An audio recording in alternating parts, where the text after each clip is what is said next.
J'ai passé 2 mois au Mexique et c'était vraiment incroyable.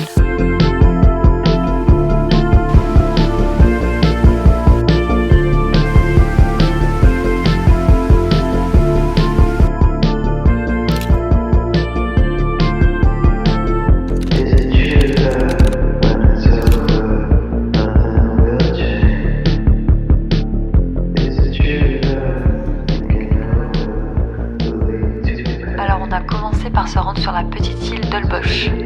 Ce qu'on a fait là-bas de vraiment trop cool, c'est observer la bioluminescence. C'est un phénomène naturel juste incroyable qui nous a complètement fascinés. Bon, on a su après coup que des crocodiles traînaient pas loin, mais l'insouciance et l'excitation du début de voyage a pris le dessus. Mais ça fait quoi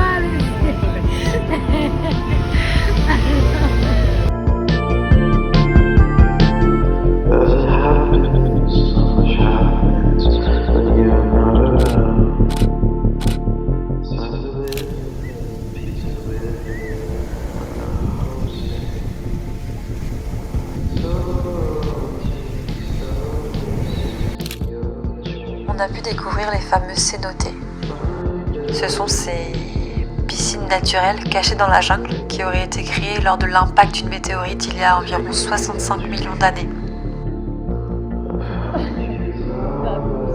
Et dans la culture maya, ces gigantesques trous d'eau douce étaient des endroits sacrés et représentaient aussi l'inframonde. On s'est baigné dans 2 cénotées, un à ciel ouvert et un souterrain.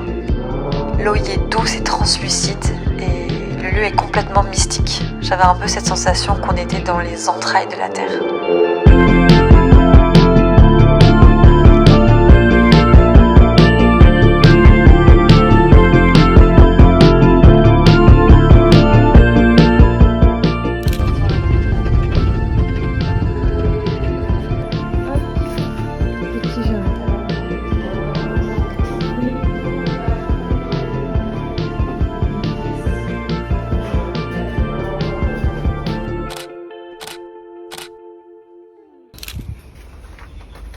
Magnifique.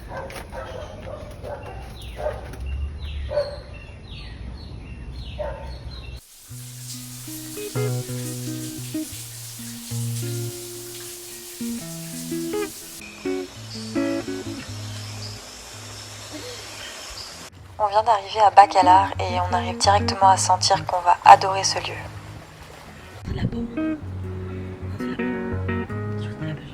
C'est une petite ville qui est bordée par une lagune d'eau douce avec des nuances de bleu incroyables.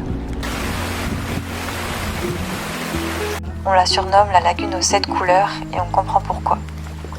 L'eau est intensément claire par endroits et très sombre quelques mètres plus loin. C'est vraiment magnifique.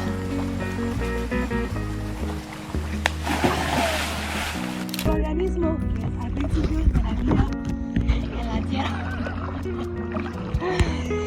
Cuidado con los remos. Ah mais on est trop bien là, ça bouge.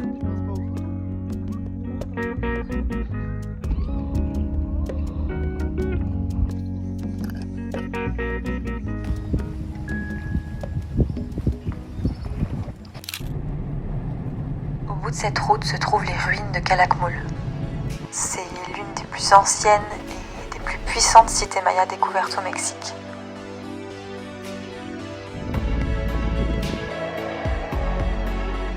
C'est aussi la plus grande réserve naturelle du pays, qui est d'ailleurs considérée comme étant le 2e poumon d'Amérique.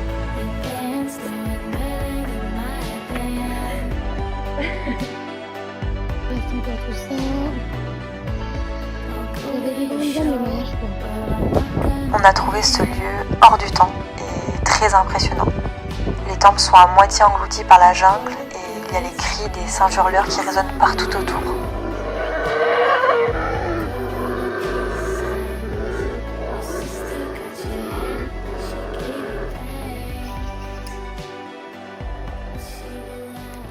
C'est les singes hurleurs. On a continué notre voyage en direction de la région du Chiapas.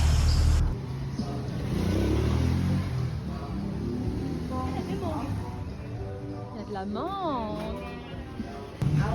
Là-bas, on y a découvert un trésor caché, les cascades Robertos Barrios. On a toujours été en admiration devant toute source d'eau en pleine jungle et pour le coup là on s'est retrouvé face à non pas une, non pas deux, mais un enchaînement de cascades qui n'en finissait pas.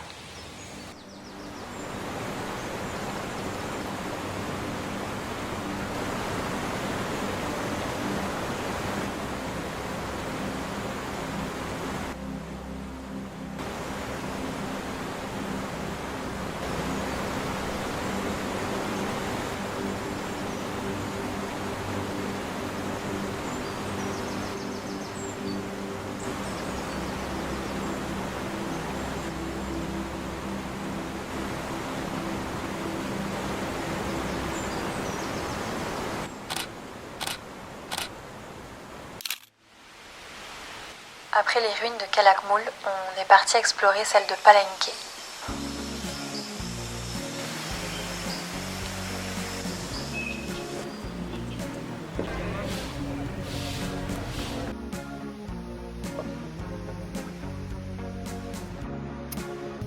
Allez, on retourne au centre. On a pris un bus de nuit direction Mexico City et ça s'est pas vraiment passé comme prévu. En plus des 15 heures de trajet de base, on est resté à l'arrêt pendant 7 heures sans bouger d'un millimètre. Bon, rien de grave et avec du recul on en rigole, mais sur le coup c'était quand même une sacrée expérience. Trop seul vivre. On est quand même arrivé à temps pour voir la capitale pendant El Dia de los Muertos et on a pu y découvrir une ambiance très festive et colorée. On a particulièrement aimé le charme du quartier Coyoacán.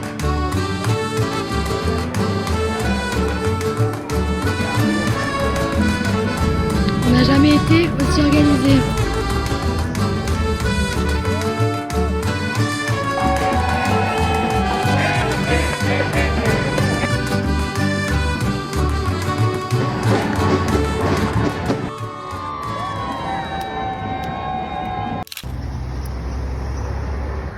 Notre prochaine destination sera la Huasteca Potosina.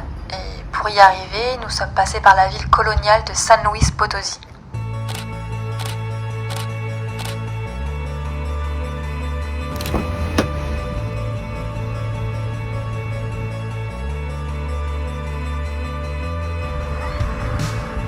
De toutes les destinations que nous avons faites au Mexique, la Huasteca Potosina restera probablement notre petit paradis. C'est une zone assez peu touristique, avec des dizaines de cascades plus belles les unes que les autres, et des étendues vertes à couper le souffle.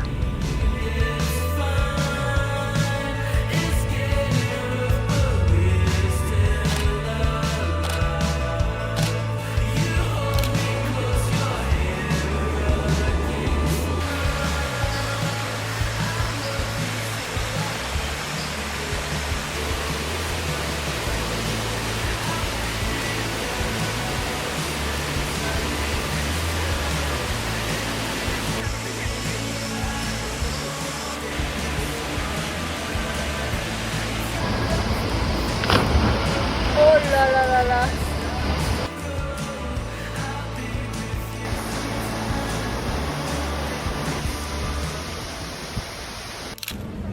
La ville de Oaxaca a été un véritable et unanime coup de cœur. On ne sait même plus où donner de la tête tellement les rues sont belles et colorées.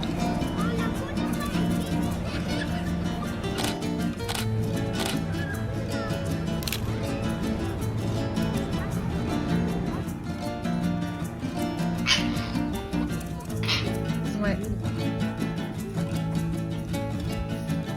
Suite à un petit imprévu, nos routes ont dû se séparer et j'ai continué le voyage seul.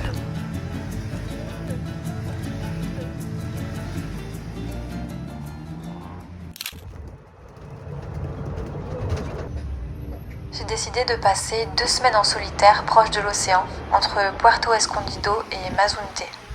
Après presque 2 mois de voyage à deux, c'était pour moi l'occasion de passer plus de temps avec moi-même, de ralentir et de poser à plat certaines pensées.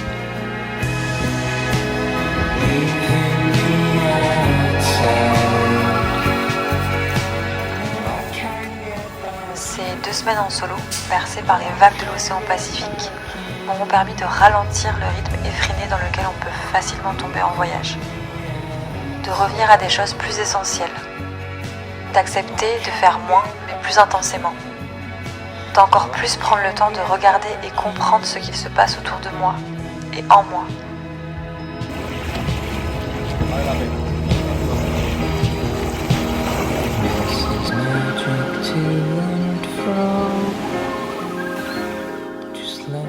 En tout cas, il était l'heure pour moi de quitter ce petit paradis mexicain et de rejoindre ma prochaine destination, le Costa Rica.